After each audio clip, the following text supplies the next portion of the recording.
Thank you. Thank you. It's a wonderful honor and pleasure to be here in this beautiful spot. Had a gorgeous drive up here coming up the coast. In the population that I serve at UCLA, I'd say that the lion's share of patients would identify as some flavor of spiritual but not religious. That's pretty consistent with current surveys of how Americans tend to identify themselves spiritually. It's an ambiguous term. It doesn't mean the same thing to everyone. So I'll often ask a patient, or they'll ask me, what do you mean by spiritual anyway? And for me, I'd have to go back to the Latin root of the word, spiritus, which simply means breath. So what is it that breathes life into your life? What is it that gives it meaning? What is it that makes you get up and want to face another day? Now, for some folks, that might mean a deep connection to a religious community or tradition or practice. For some, it might mean a more personal relationship to God, sense of higher power or nature. For some, it might be their family, it might be their job, it might mean their dog, it might mean a great round of golf, it might mean surfing the perfect wave. For some, it might mean the place where they feel that connection to a larger truth or reality. It may be the beach, the mountains, the Thanksgiving dinner table. Whatever it is, a diagnosis of a critical illness like cancer can really mess with all of that. Because what used to feel meaningful yesterday, today feels meaningless. Or I don't have access to it in quite the same way, so maybe I have to find a new sense of meaning, or at least a new way to access the old one. Permit me this little digression, if you would. 30 years ago, this month actually, September 1985, my husband Scott and I took a trip to France, and we spent an entire day driving through Normandy, touring the D-Day beaches, which was territory my own father had bombed some 40 years earlier from his B-17, paving way for the D-Day invasions to follow. At the end of the day, we made our way to Mont Saint-Michel off the north coast of Brittany, and we arrived just as the sun's dipping into the sea behind the silhouetted spire of this mount rising from this vast coastal plain. I was transfixed by the mystical beauty of the place and by these swirling tides that looked as if the gods were just pouring water over the earth from some unseen pitcher. We bedded down for the night at Mare Poulard, and we made a reservation for an English-speaking tour of the abbey at the very pinnacle of the mount for the next morning. Well, the tour guide spoke with such a thick French accent that I could maybe only understand every fifth word of whatever she was saying. But she did use an expression I understood quite readily, the Gothic heart. Actually, it sounded more like the Gothic heart. And the first time she said it, I turned around and poked Scott in utter delight. Ooh, the Gothic heart, I love that. What do you suppose that's about? I think I have one. I've always felt this affinity for the Middle Ages and for monastic life in particular. She went on to use the expression several more times, but she never came around to any explanation that I could understand anyway. Until about 45 minutes into the tour, I realized she wasn't saying Gothic heart at all. She was saying Gothic art. Those of you that are old enough to remember Gilda Radner on Saturday Night Live, I had my own little Emily Latella moment. Never mind. Still, I was crestfallen. I loved the idea of the Gothic heart so much that it still speaks to me some 30 years later, but all in my imagination. My point being, meaning-making is a creative endeavor. It is personal, it is individual, it is ever evolving. We do, in part, make meaning collectively as a culture, and sometimes those collective meanings can feel really solid and fixed, maybe even universal. A shiny new BMW means financial wealth. Financial wealth means success at life. A long marriage means you must be happy. As the wave of life washes over us, we come to understand how untrue such notions could be.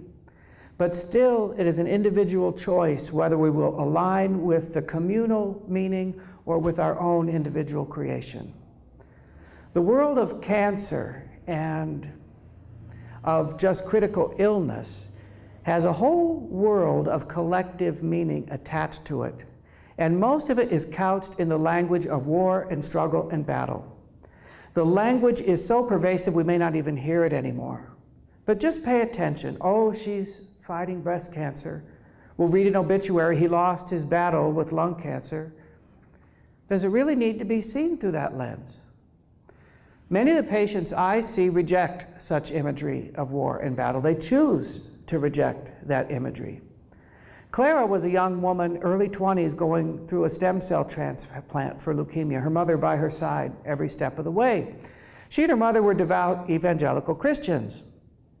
Now I've walked beside countless Christians over the years, and I'm used to hearing the language through which they would interpret their spiritual challenge. But Clara and her mother had a unique perspective. Her mom said to me, Michael, this cancer is a part of my daughter, and therefore it's a part of God. And I have to love it as I love my daughter, as I love God, and I believe through that love, she will be healed. Claudia, a woman in her 50s, very reflective, intelligent, wonderful woman, dealing with breast cancer, said, Michael, I can't afford to be at war with my own body anymore. What if my body's doing the best it can?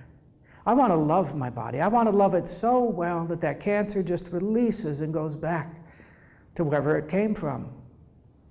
In a similar kind of way, Rhonda shared this beautiful image of seeing her cancer as a dance with a tiger. She had this beautiful metaphor of waltzing that tiger back into its cage. Still, others really do resonate with that language of war and struggle and battle. I'm a strong warrior. Carlos, a young testicular cancer patient in his 20s, liked to envision his cancer as a violent video game, a war to be won.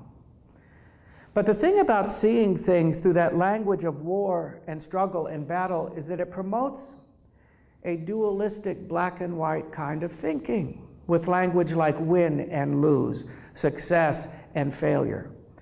I run a support group, a spiritual reflection group once a month at the Mann Center, and we had a discussion about this very topic not long ago. What does success with cancer look like?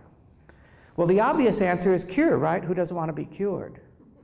But if I've supposedly been cured of cancer, but I'm living in total fear of it coming back, or I'm grieving so terribly what's been lost along the way, who won the war? For some in the group, success meant getting my old life back, whatever that meant to them. For some, it meant living long enough to see a beloved child or grandchild graduate from high school or college or get married. For some, it meant finishing a book I've been writing. For some, it meant growing spiritually into this deeper understanding of oneness. For some, it meant being a witness to a miracle and inspiring others, bringing other souls to God. The thing about success and failure, sometimes it can be hard to tell which is which. What if cancer just is like a wave in the ocean, unstoppable, slowly moving toward shore, a wave that has the power to cause harm and suffering, to be sure. But you know, surfers pray for such waves, for the sublime thrills of the peaks and valleys of the ride, and even risking wiping out altogether. From what I've observed of those riding the cancer wave, the opportunity is there. Also the invitation, perhaps, for profound spiritual growth. We might come to understand a whole new definition of who or what God is, what it means to be a human being, what it means to love and be loved. New definitions for words like success and failure, healing and cure, wellness. Or we might not. But the wave is real, and it will take us on a ride whether we would go along willingly or not. And before you say, oh, come on, who goes on this ride willingly? I did have a patient once named Dinesh from India, raised and steeped in that culture. And when he was diagnosed with stomach cancer, he quite sincerely said, okay, now I get to experience what this is like. We do have a choice to make how we will ride that wave. And while the wave is real, it's also an ever-shifting, ever-changing environment. And our capacity to ride that wave needs to be flexible, adaptable to those ever-shifting conditions. Like taking any trip at all, it's a skilled traveler who can let go of yesterday's expectations and goals and embrace today's reality with maybe new expectations and goals. Maybe we started off on this trip thinking we were having our perfect honeymoon, but with the advent of this hurricane in the forecast, now it's about getting home safe and sound. The learning curve on this particular wave is steep. It can rock us to our very core of everything we've held to be true and dear and sacred. From what I've observed, how we choose to ride that wave is ultimately a matter of faith. Now, it's a faith that might be best articulated in religious language or spiritual language, or it's a faith that might be totally secular, but faith nevertheless. In religious language, the faith might be, I'm going to be cured, I'm going to have a miracle.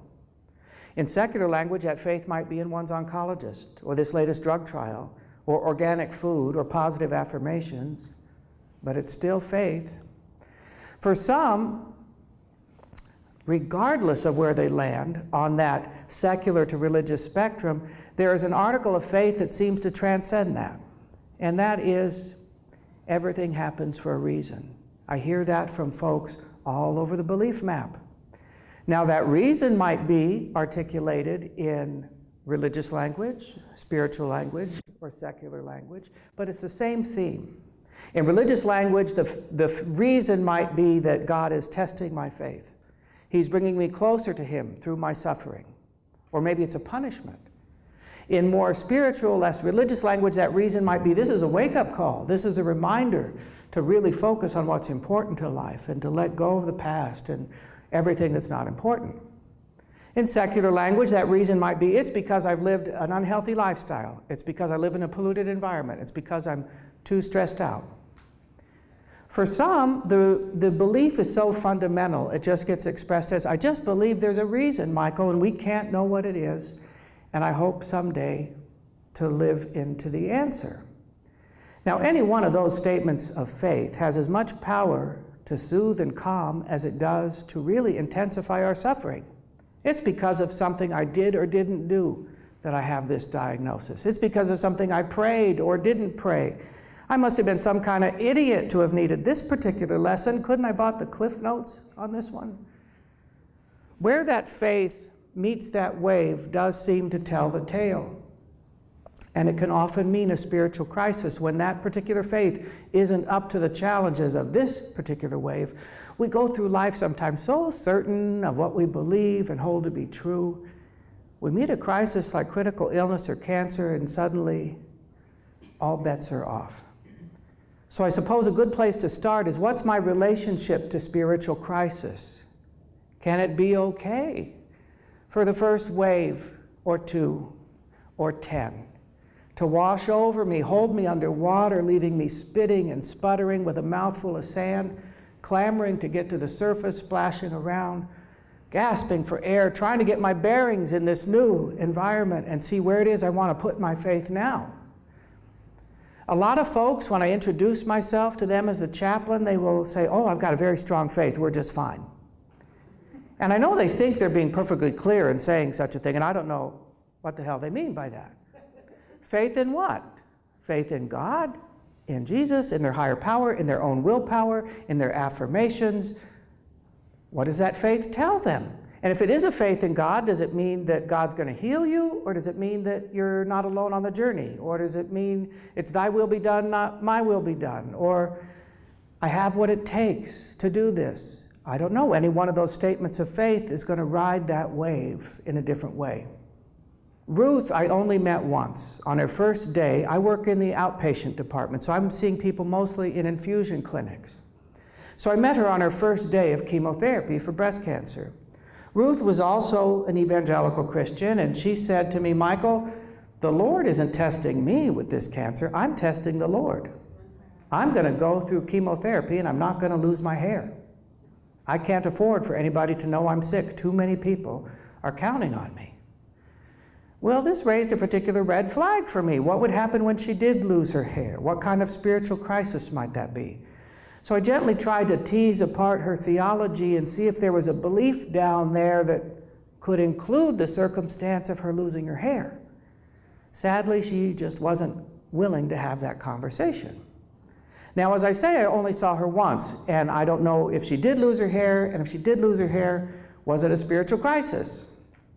But I would suggest if she did and did have such a crisis, it would be no different than anyone else putting all of their faith in this latest oncologist's report, this drug trial, in vitamin D, in organic food, in this particular affirmation or meditation, and discovering that my disease has not been arrested at all. I don't know what's true anymore. Karen, newly diagnosed with lymphoma, said, Michael, I don't know what I did to deserve lymphoma. Karen, what could you have possibly done to deserve cancer? I don't know, she said, but it must be something. And it was as if that statement brought her a kind of comfort in a backwards kind of way. It still promoted the belief that she was in control and in charge. She screwed up, and that's why she had cancer, but hey, I'm still in charge. To consider the possibility that she was powerless over the cancer was too much, unwilling to even go there. And in my view, coming face to face with that powerlessness is the bedrock spiritual challenge that seems to confront everyone on the cancer journey, spiritual, religious, and secular alike. Ask anyone who's just been diagnosed with lung cancer or has a loved one diagnosed with lung cancer. What's the first question anybody asks when they hear that? Did you smoke? Was she a smoker? I would suggest it's our fear of that powerlessness that would inspire such a grotesquely insensitive question. The thinking being, oh, she's a smoker, too bad for her. I don't smoke, I'm safe. What happens when we discover we can't control the wave? When our certainty meets doubt, when our faith meets its limitation? At that particular juncture, some folks deny God, they get angry. They get angry at what? They get angry at God, they get angry at the doctor, they get angry at themselves. For what? For not living a healthier lifestyle. One that absolutely broke my heart not too long ago was a woman who said, Michael, I don't think I've lived a good enough life to get God's attention on this.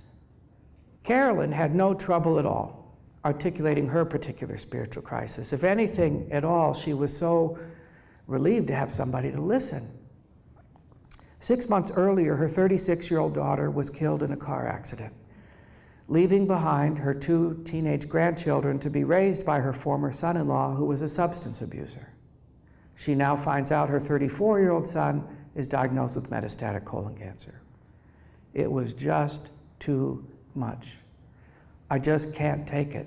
And she said, it's not like I don't understand about death and loss. My mom died when I was 9, my brother when I was 12. I've worked in healthcare my whole life. I know about death and dying, but this is too much. Carolyn is one who had also taken a lot of comfort in her prayer life. And she said, you know, for months I haven't been able to pray. I don't even want to. And when friends tell me they'll pray for me, part of me wants to say, don't even bother. Isn't that terrible? And I asked her if that standoff with God meant she wasn't in relationship to God. Because I would suggest just the opposite. We only fight with those we care about.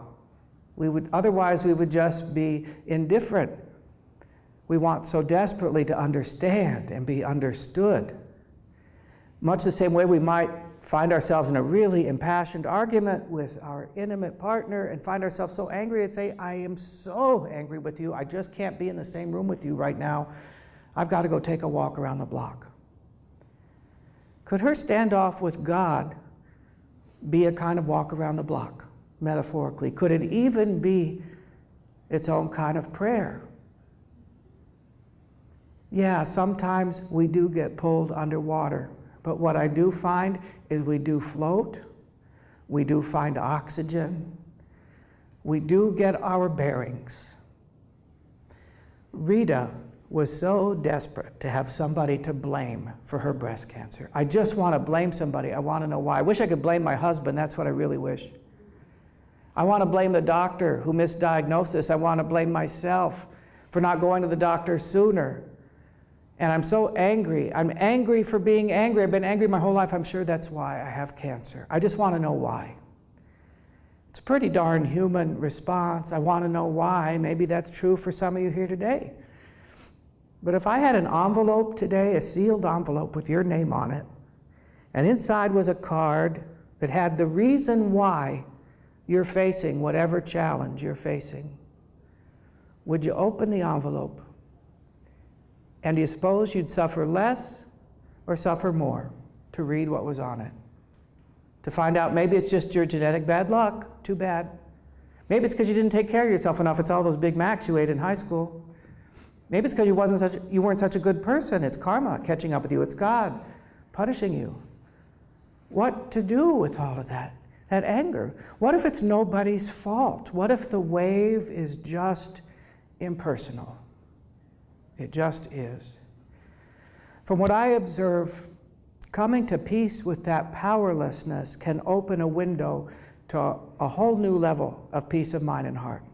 While yes, that powerlessness might confront us with our most intense spiritual challenge at first, it can also open a doorway to a whole new sense of awakening, discovery, maybe even healing. Another word for powerlessness might be vulnerability. So much in our culture would tell us to avoid vulnerability at all costs. Lock your door, wear your seatbelt, get some insurance, buy an alarm, don't drive in that part of town at night, don't talk to strangers, don't ask for help, and don't let anybody see you cry. Magic in life, in my view, happens when we move in the opposite direction, toward our vulnerability. And if cancer is anything at all, it is a doorway to the land of the vulnerable on so many levels and in so many dimensions. Still, it's a personal choice and it's a learned skill how we will come to peace with that vulnerability, with that powerlessness. We might meet it initially kicking and screaming, or we might meet it with more fascination than fear. Either way, we're going to get the same growth because that wave holds up a mighty powerful mirror to everything we've held to be true and dear and sacred. Still, it's an incremental process to move maybe from denial and anger toward maybe peace and acceptance.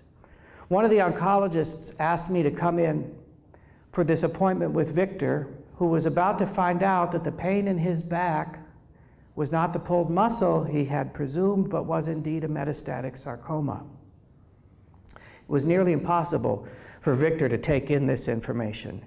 He saw himself as one who was pristinely healthy, never sick a day in his life, a yoga teacher, a meditator, a vegetarian. This just didn't compute. It took a good long while to talk to him after the appointment to really tease apart what he had heard in there, what was true and what wasn't. And he started from a position, well, I'm not undergoing chemotherapy, that's toxic, that's poison. Why would I put that in my body? I'm going to heal myself naturally, and if that doesn't work, maybe it's just my time to go, even though he was a very young man. In not too much time at all, he moved from that position to one of being willing to undergo chemotherapy, and he made a choice not to call chemo toxic and poison, but he calls it his golden infusion. He's doing great now. His disease is stable. But it's taken a while, an incremental growth process, to move from that hysteria and resistance to one of acceptance. Like any incremental growth process, there are opportunities and there are challenges. And both, I'd say, on the cancer wave are formidable.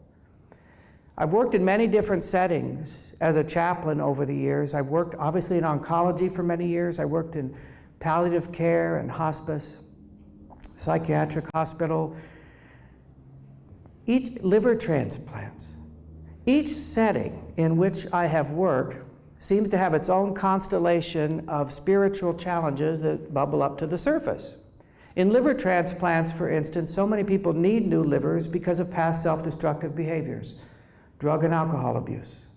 So there can be a lot of shame, a lot of disgrace. Do I really deserve this second chance of life? You mean I have to pray for somebody to die so that I can get a second chance of life? On the cancer journey, I find often one's whole identity and sense of themselves can just dissolve right before your eyes. Everything that used to be true about me isn't true anymore. I don't know who I am anymore. I had a brain cancer patient once. Brilliant man, had accomplished, revered engineering professor. Michael, he said, I used to be smart. That's who I was. I'm not smart anymore. I can't even find the right word sometimes. Does he cease to exist? Or could that possibly be a journey towards some kind of spiritual essence? Might be interesting for any of you to take a moment. What are 5 things that are true about you, that if anybody's going to know you at all, they're going to know these things? They're going to know you're a devoted mom or grandma, or that you're a skilled athlete or artist, or you're a wonderful teacher, or you're good with money, or you're known for your beautiful head of hair. That would be me. Imagine none of it is true anymore, or not in the same way, and maybe never again. Who are you then? Is there an essential you who is deeper than all those labels we would have attached ourselves to? What's more, is he or she worthy of love? Is he or she capable of giving love? As painful as it may be to entertain those questions, I think they're worth pursuing. That is a profound spiritual journey. And while it might be a worthwhile journey, what can hang us up on the way is an attachment to perhaps an old, limited identity. I'd say all of these hindrances to coming to peace with powerlessness have something to do with the theme of attachment. Perhaps identity, perhaps to an idea or belief system, perhaps to an outcome. But identity is a big one. Not too long ago, one of the oncologists asked me to go see Vicki in the infusion clinic. She was very concerned about her level of distress and thought she might need a psychiatric evaluation. In any event, Michael, she's in the infusion clinic now and she's sobbing, will you go see her? Well, Vicki has been dealing with a particularly rare form of cancer for well over 15 years. And in those 15 years, she's been on maybe a dozen drug protocols. Each one's worked for a time, maybe a year or two, then stops working. Today was day 1 of yet another drug protocol, and she was just cooked. That's it. But to hear her tell it through her tears, Michael, really, I'm so blessed. I'm the luckiest person in the world. Look, at least my cancer is treatable, and I've got all this wonderful support around me. I've got this wonderful husband and kids and grandkids and my wonderful church community and deep faith. Really, I'm so blessed. And it was like the more she talked, the tighter the rope got around her neck, because she couldn't reconcile these all too human emotions of despair, disappointment, anger, frustration with her identity as she saw it as Little Miss Sunshine. I don't think it was so much that she's starting a new protocol that was distressing her as much as it were these very human feelings. They didn't fit with the picture of how she saw herself. And Michael, look around here in this clinic. So many others have it so worse off. Why am I such a crybaby? Wow. She raises so many themes with a statement like that, comparing suffering. What about compassion? What about grace? It was as if she were deciding to compose a symphony called Vicki, but had decided that only these 5 or 6 notes are going to be used. The notes of joy, forgiveness, satisfaction, all of that, gratitude. No room for any deep, dark notes of despair and frustration and anger. The thing is, it takes all 88 keys on a piano to write a full-bodied symphony. It takes all those deep, dark notes, all the sweet high notes, and everything in between. A few dark notes in the symphony of Vicki does not erase, eradicate, negate her essential sunshiny spirit. It doesn't make her less of who she is, it makes her more. And in making such a statement of comparing herself to others, look, so many others have it worse, it's something I call the it could be worse strategy. It's something we all use every day, sometimes multiple times a day, maybe to snap us into an attitude of gratitude, to get some perspective. But just as often we use it to beat ourselves up. What have I got to complain about? Vicki had cancer. It could be worse, it could be a lot better. Could she offer herself the grace to just have the suffering she has until it passes? Isn't it something that we consider it virtuous to feel compassion for another, but to feel compassion for ourselves, we'll judge that harshly, call it self-pity. Don't want any of that. So many times I see a patient and say, oh, I threw myself quite a pity party yesterday, but that's it, no more. And it hurts my heart to hear somebody talk about themselves in such a stingy, ungenerous way. As Vicki has been able to embrace this more fully dimensional version of herself, she's become free, liberated to go on into her life with a little more ease, peace of mind and heart. Sometimes I don't think we just get attached to an old, limited version of ourselves, this old identity. We might unwittingly get attached to our new identity as the patient. Sometimes, well, I can't tell you how many times I go into a clinic, engage in conversation with someone. I swear you can see the whole shape of a person's face change when I ask them to tell me about something they love. Oh my God, to talk about their kid, their grandkid, their dog. Oh, let me show you a picture of my dog. You won't believe what he did this morning. Isn't he the cutest thing? Look, look, look, how he jumps on the bed. It's like they had forgotten for a moment that they were more than this one who sits in a recliner for hours on end, connected to more than an IV drip, or a telephone trying to hassle with an insurance company or an appointment scheduler. Kyle presented an interesting twist on this identity as the patient. He was a young man and given the greatest news you can get, all cured of his lymphoma, go live your life, be well. Yet he was paralyzed and immobilized with fear, couldn't even take a step. He says, Michael, look, I'm the one who beat the odds. I'm the one who made it. And look, I can't even take a step. And he had things to tend to. He had a business that needed tending to. He had a wife that needed attention. But I can't do anything. My church even asked me to give an inspirational talk. It was a big hit about how I beat cancer. It was as if he had attached himself to this new identity of cancer patient as superhero, kind of like this latter-day version of Lance Armstrong before the fall from grace. And we looked at what it would mean to put that mask down. What kind of an inspirational talk would it be to say, you know what? I was cured of cancer and it still kicked my ass. How wonderful would that be to give folks permission to be a human being on a human journey? It was quite moving, really, in that setting to see his willingness to step out from behind that mask and just tell the truth, give himself permission to be a human being. Sometimes it's not just that identity attachment that can trip us up on our pathway to maybe coming to peace with powerlessness. We can be attached to a belief, a theology, or a belief system. One belief that I think, particularly in America, is pretty universal, even though many of us might be reluctant to admit that we share it, is the idea that life is fair, that the universe is a just and fair place.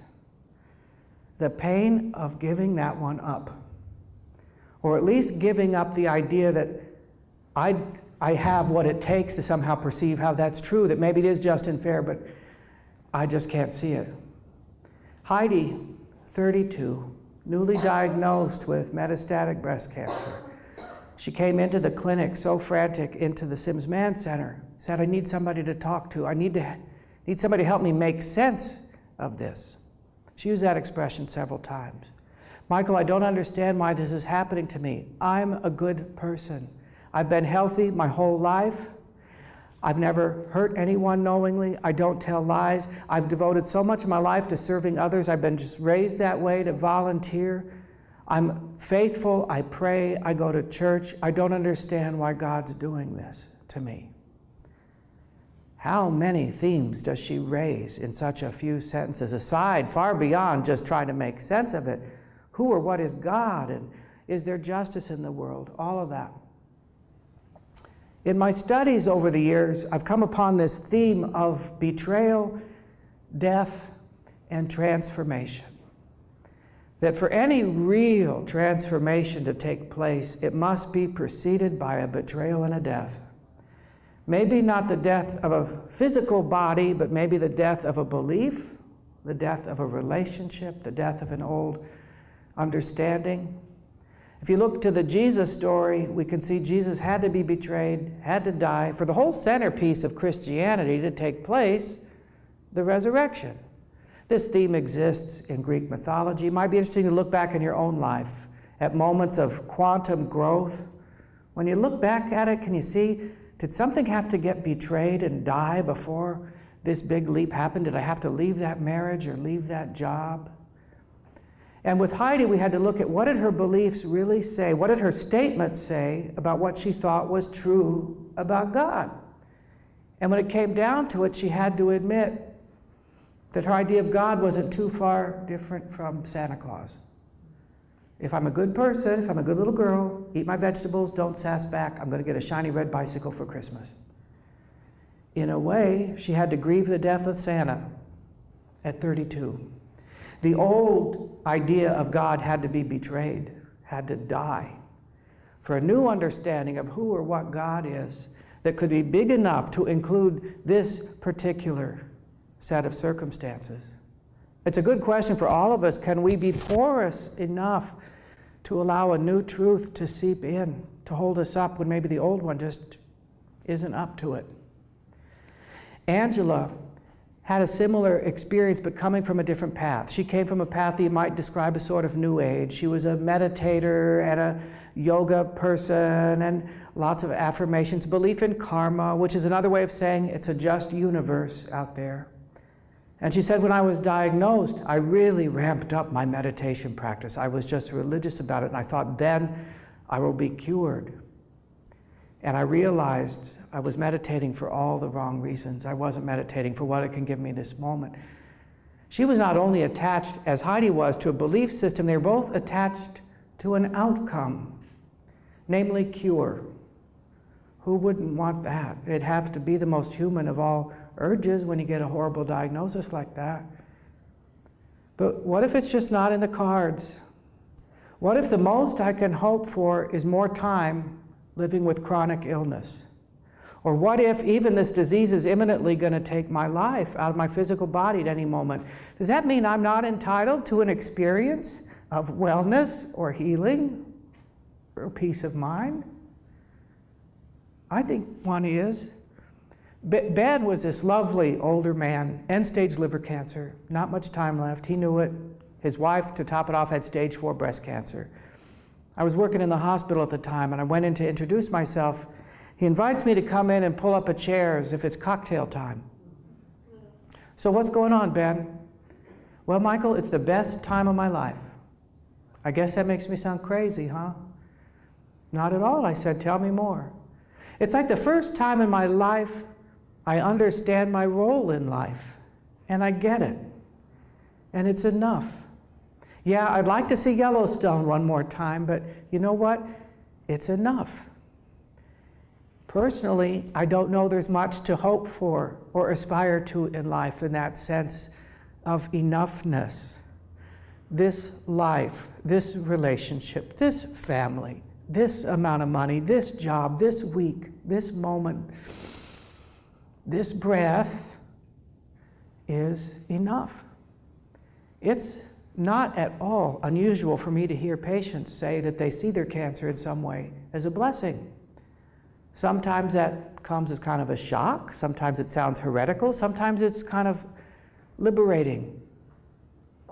Jill is somebody who was steeped in a tradition where the core value of the family was self-reliance and independence. That was everything. You do not ask for help. She was so attached to this belief system and value system that when she was diagnosed with breast cancer, she considered not getting treatment, though she was a young woman. I just can't be the cancer patient. And if I do get treatment, nobody's gonna know. I can't have people offering to help and feeling sorry for me. She now sort of sees this as a wake-up call out of her stubbornness. She told me the story of how it was when she finally came out to her boss as one who has cancer, and this transformation that happened in their relationship. She said it's kind of like a miracle. She even came to understand love in a whole other way, that it's not just something that goes one way, that it's not love unless it keeps coming back. It has to be circular. I have to receive it as much as I give it. It was so moving that day in the clinic when she said, you know what, I'd have to say, I guess I'm glad I got cancer. And she was so shocked that she said that. I can't believe I said that. And then she said it again. Yeah, I guess I'd have to say, I'm glad I got cancer. Talk about betrayal, death, and transformation right there. The paradox is it takes a lot of strength to be vulnerable. Jill, like so many of us, like so many patients, they tell me what a struggle it is to need the help that cancer demands. Needing it is one thing, accepting it is quite another. But countless patients tell me as they move across this threshold into a place of asking for help and receiving it, they experience this overwhelming outpouring of love, often from the unlikeliest, most unexpected sources. And it's a kind of love that's restorative, restoring one to a sense of interdependence and community. Louise is this high-power gal, a museum director, the kind of go-to person if you want to get something done. And she was telling me what it was like to finally come out at work as one who had breast cancer and that she was going to need to be pulling back some. Michael, the craziest thing happened. People started coming to me with their problems. And these are problems that pale in comparison to stage 4 cancer, let me tell you. But the thing is, it was a blessing. Cancer had disempowered me, robbed me of so much, and here I was given an opportunity to be of service in a whole other kind of way. I'd call that kind of magic. Sometimes what can trip us up, I think, is an attachment to a meaning we might have made from some distant chapter in our lives. We confuse maybe the event with its meaning, or we might get attached to an object, or maybe even confuse the object with its meaning. Lourdes was razor thin, wheelchair bound, in her 70s, rectal cancer, tenderly cared for by her son, Enrique. But on this particular day in the infusion clinic, she was very tearful and upset. She told me the story of how decades earlier, when she left her native Puerto Rico, that her mom had given her a few precious pieces of jewelry to remember her by. Now, Lourdes was also a bit of a pack rat, and she kept all of her belongings, little bags and baggies, strewn on the floor surrounding the recliner where she spent most of her waking hours. Earlier that week, in an attempt to tidy up, Enrique inadvertently threw out the bag with the jewelry in it. Lourdes was beside herself. I'm so angry at Enrique. I haven't been able to eat. I haven't been able to sleep. For 5 days, the nurse just told me I lost 5 pounds. If you'd seen her, you see she didn't have 5 pounds to lose. And I'm so angry at Enrique. Why is he such a control freak? How could he be so careless? I invited her to gently dip into the spiritual waters of forgiveness, which was not a good call on my part, I must admit. So then I invited a reflection on what was the real gift her mother gave her. Was it really jewelry, or was it her undying love and affection? And that's a gift that can't be lost, can't be misplaced or thrown away. In a similar way, Lourdes seemed to have the gift of precious little time left on the planet. Would she spend the gift of that time enjoying the love of her son Enrique, or would she spend it stewing in her own anger? She just might. That'd be her choice. I sometimes think the very last choice we have in life is to assign meaning to our stories. I imagine most of us here have those people in our lives who are all too happy at any given moment to tell us exactly what sense we should make of our lives, what we should do to heal ourselves. You got to read this book. You got to go to this church. You got to say this affirmation. You got to go to this clinic in Germany, where it's always Germany, where they inject you with fluid from sheep's placenta. And my grandmother's best friend was cured there. All the while, not acknowledging your own hard-won journey to make the decisions of how your healing will go and the meaning that you have made of the journey so far. And there's a part of us that might crave their approval and acceptance, and so we kind of go along with it, and then we give up our own power to honor our own journey and our own meaning. Can we hold that and kind of own it? Can we come to peace with the never-ending pattern of betrayal and death and transformation that is life? My dad died on New Year's Eve, 2004. There aren't too many relationships that one would think have more intrinsic meaning than the relationship of a father-son, mother-daughter. It's ancient, primal, organic. We look around the world, we don't have to look too far to see how untrue that is for so many. My dad and I had an uneasy relationship at best. And though he's been dead for nearly 11 years, I find the meaning of that relationship continues to evolve and change. 7 years before he died, my sister Terry and I interviewed him on videotape very exhaustively about his life. Even so, it's still just a snapshot, it's not the whole picture. I mentioned earlier that he flew B-17s over Germany during World War II. And he was telling us in the interview of a ritual he had with his crew before they would take off on a mission in order to check out the intercom system. My dad would begin singing into his headset, "I've flown around the world in a plane." Bombardier comes on, "I've settled revolutions in Spain." Tail gunner, "The North Pole I have charted, but I can't get started with you." Popular song of the day. I found that story so sweet, so small, so specific, and it brought the most human and youthful dimension to a man and a circumstance that's just beyond my comprehension. Many years after the war, my dad called his co-pilot, Milton Tarr, out of the clear blue. Milton answers the phone and my dad just sang, "I've flown around the world in a plane." Milton just barks, "Who the hell is this?" "It's Albert, Milton. Remember how we used to sing that before we take off on a mission?" Milton had no recollection of it at all. Made my dad sigh to tell us that, us too.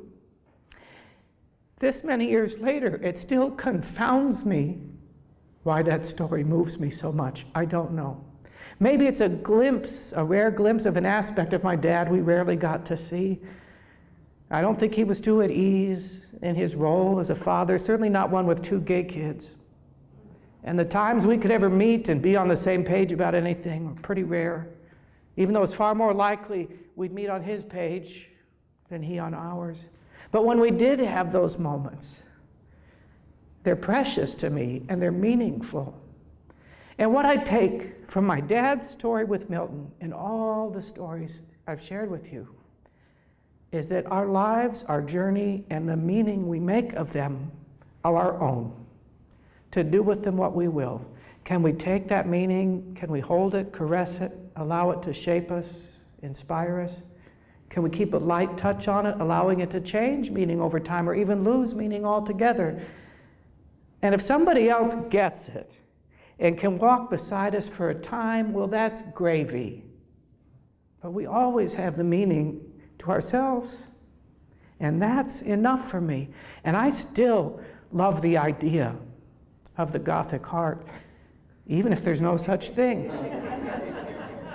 May we all ride our own wave with a kind of grace and allowance, keeping our eyes open for blessings we don't even know we're looking for. May we hold on to the meaning that is ours. Thank you so much for listening.